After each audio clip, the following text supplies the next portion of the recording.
সন্ধ্যা আপনি তো জ্যোতি বসুর ওপরেও একটা খুব ডকুমেন্টারি করেছে, আচ্ছা এগুলো কোথায় দেখতে পাবো বলুন তো? এই জ্যোতি বসুর আমি ওদের পার্টির লোকদের বলেছি তোমরা আর্কাইভ করে রাখো, হ্যাঁ হ্যাঁ, কারণ ওটা তো কোনো পার্টি থেকে করেনি। আমি কোন একটা কোম্পানি রুচি, যেটা মোজার একটা বেয়ার একবার একটা আমি আপনার ইন্টারভিউ করেছিলাম। কোম্পানি করেছিল, কিন্তু কেন করেছিল, কেন আমাকে বললো যে আপনি তো অনেক রকমের বিসমিল্লাহ নিয়ে করেছেন, দলাই লামা হ্যাঁ করেছেন, কত উৎপল করেছেন, দত্ত নিয়ে করেছেন। করেছেন হ্যাঁ, মোহরদিকে হ্যাঁ, করেছেন। আপনি একজন রাজনৈতিক নেতাকে নিয়ে কেন একটা করছেন না, একটা হুম হুম ডকুমেন্টেশন। হুম। আমি তখন মনে হয়েছিল ফিল্ম জ্যোতিবাবু, ডিভিশন নাকি জ্যোতিবাবু না, এটা এটা? এটাও না, ইন্ডিভিজুয়াল ইন্ডিভিজুয়াল, ইন্ডিভিজুয়াল আচ্ছা। একজন প্রাইভেট হুম প্রডিউসার হুম করেছিলেন। তো আমার মনে হয়েছিল যে জ্যোতিবাবু সব থেকে, তখন যখন আমি ছবিটা করি, সব থেকে বয়োজ্যেষ্ঠ রাজনীতিবিদ, যিনি 30 দশক থেকে এত বছর ধরে সারা পৃথিবীর রাজনীতি, হুম দেশের হুম। রাজনীতির সঙ্গে যুক্ত আছেন। ফলে ওনার কাছ থেকে অনেক কিছু জানতে পারবো যেগুলো আমরা জানি না।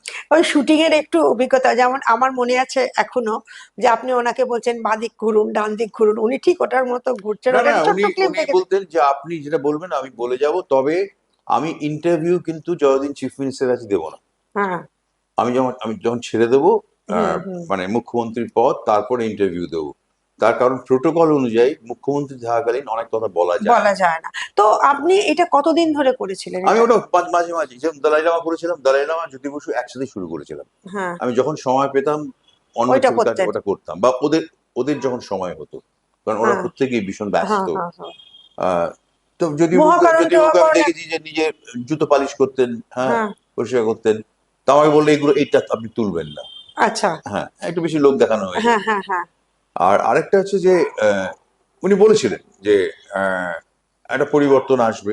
হুম তার কারণ আমাদের এতদিন ক্ষমতায় বেশি দিন থাকলে সেটা কিন্তু অনেক দিক থেকে ক্ষতি করে।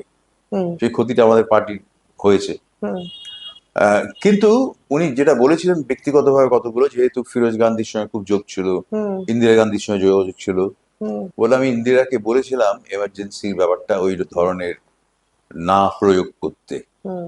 আহ, কিন্তু ও শোনেনি, হয়তো ওর প্রয়োজন ছিল।